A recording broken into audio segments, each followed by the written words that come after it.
కాళ్ళు నొప్పులు పెడుతున్నాయే, మస్తు నొప్పులు పెడుతున్నాయా అని ఒకటే పాతులాడేది. ఒసే సుజాత, గింత జెండు బామ్మన్న తీసుకొచ్చి నన్ను ఎత్తిగొట్టవే, నా నరాలన్నీ గుంజుతున్నాయే, రావే రావే సచ్చేటట్టున్నానే అని ఒకటే లొల్లి పెట్టేది. పాప ముసలిది ఆఖరికి గదే మోకాళ్ళ నొప్పులతో తల్లడిల్లుకుంటా జీవిడ్చింది. ముసలోళ్ళు అన్నప్పుడు మోకాళ్ళ నొప్పులు మామూలే కదా అని అనుకుంటాం గాని ఎంత నరకం ఉంటుందో ఎరికే నానుల్లా. ఇంత బతికి ఇంటెనక చచ్చుడు కంటే ఇప్పుడే ఏదైనా బాయి చూసుకొని చచ్చింది నయం అనుకున్నట్టున్నది. వరంగల్ జిల్లా బొల్లేనిపల్లిలో ఉండేకి ముసలవ్వ మోకాళ్ళ నొప్పులు తట్టుకోలేక అదాట్న పోయి బాయిలనే దునికింది.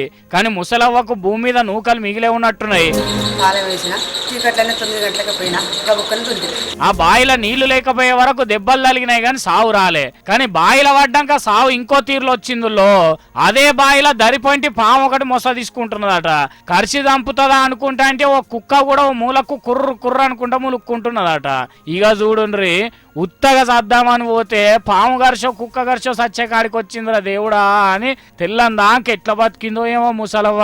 తెల్లారినాక కుక్క మరుగుతున్నదని బాయిలకు తొంగి చూస్తే దెబ్బలు తగిలిన ముసలిగా అనిపించిందట. అప్పటికే పాము మెడలు కొరికిడిచి పెట్టిందట కుక్క. మరి పామును చూస్తూ ఊకుంటుందా? అగో మంచిగా మంచానికి తాళ్ళు కట్టి ముసలవ్వను గుంజుతున్నారు.